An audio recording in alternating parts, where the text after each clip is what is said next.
We had the luxury of a fat, dynamic institution, the Washington Post. It was right at its peak. There's always been some chicanery in American politics. You're always going to have some underhanded dealings.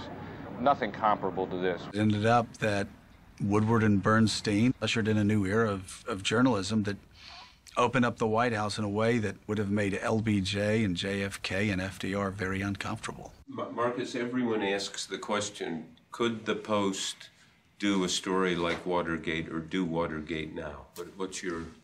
You know, in today's world, that story would catch fire much faster. The minute the break-in occurred, you know, you would tweet it. Both sides would seize on it.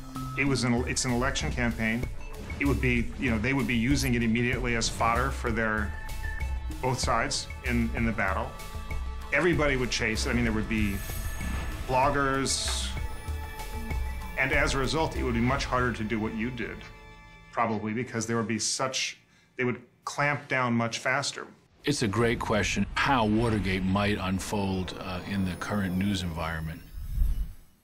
You could look at the sort of glass half full argument and say, my goodness, with all these people on Twitter and all these reporters, you know, in the 24-hour news cycle, that if a big story began to emerge, it would never be two lonely guys pursuing it forever, because, you know, the entire pack of the cyber universe would, you know, bay like wolves after the White House until it happened.